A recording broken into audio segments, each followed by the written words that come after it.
इतनी बार फरवा को कहा है मेरा हाथ बटा लिया करे, इतनी बड़ी जगह को अकेले साफ करना पड़ रहा है। आज आने दो इसको, सही से खबर लूंगी।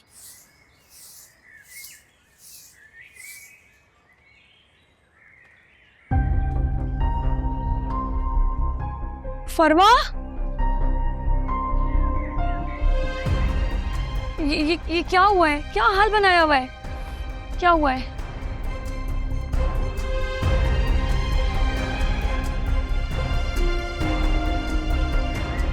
बस फिर क्या, जब उसने मुझे अब्बा जान के पुलिस स्टेशन जाने का ताना दिया ना, तो मैंने भी उसकी चुटिया खींच के नीचे गिरा दिया। वाह, और उसने तुम्हें जो मारा वो उसका क्या? भाई उसने अब्बा जान को ही कहा था ना, तुम चुपचाप सुन लेती। अरे भाई क्यों सुन लेती, जो भी किया तुमने बिल्कुल ठीक किया। अब हमने लोगों की बातें सुनने का ठेका तो नहीं ले रखा ना। देख ले अब्बा जान, आपके थाने जाने के किस्सों के चक्कर में क्या क्या सहना पड़ रहा है। अरे मोहल्ले वालों का क्या है, जरा सी गलती को लेकर बैठ गए हैं। अब मैं एक एक को क्या बताऊं भाई कि मैं किसी जुर्म में थाने नहीं गया था।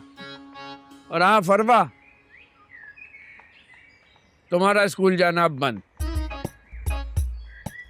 है? भाई तुम्हें स्कूल भेजा जाता है पढ़ने के लिए, लड़ाई झगड़े के लिए नहीं। तो बस अब से स्कूल जाना खत्म। लेकिन अब्बा जान। छोड़ो फरवा, मैं बात कर रही हूँ ना। तुम जाओ, किचन में खाना रखा है, निकाल कर खा लो। अच्छा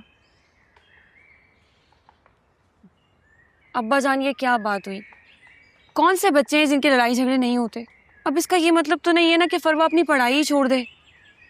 मलका बाजी, आप ही समझाएं ना अब्बा जान को। अरे इनको कोई क्या समझाए, लोगों की उम्र बढ़ती है तो उनकी अकल बढ़ती जाती है। इनकी उम्र बढ़ रही है और अकल घट रही है। कभी कहते हैं कि इस घर में रहने का किराया दो, कभी कहते हैं पोर्शन का किराया दो, और अब कह रहे हैं कि जी फरवा स्कूल नहीं जाएगी। क्यों भाई? देखो मलका, जो तुम कहती हो मैं मान लेता हूँ, लेकिन इसका हरगिज ये मतलब नहीं है कि तुम जो चाहो मुझसे मनवा लो। जो मैं कह रहा हूँ बहुत सोच समझ के कह रहा हूँ। मैं इससे हरगिज पीछे हटने वाला नहीं हूँ। इसलिए बेहतर यही है कि तुम इस मामले से दूर रहो। चलो भाई ठीक है, मैं इस मामले से दूर रहती हूँ। बस आप एक काम कर दीजिएगा, जब आपको सारे बेटों से पैसे मिल जाएं, 2 लाख जमा हो जाएं, तो फिर मेरे पैसे भी मुझे दे दीजिएगा। तुम्हारे कौन से पैसे? 2 लाख, वो जो आपने बादशाह से उधार लिए थे। अरे भाई वो और मामला है, इसे इससे क्यों मिला रही हो? कोई और मामला नहीं है, वो भी यही मामला है।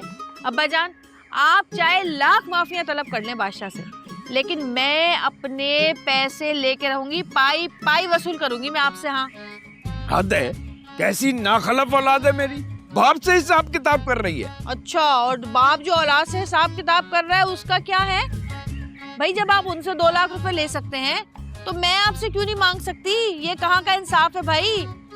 मेरे तो फिर 2 लाख रुपए आपने लिए हैं, सबको पता है इस बात का है। कुछ भी करे, अगर हिसाब किताब में इतने तेज है ना आप, तो फिर मेरा हिसाब भी बराबर होगा। हाँ बता दिया मैंने।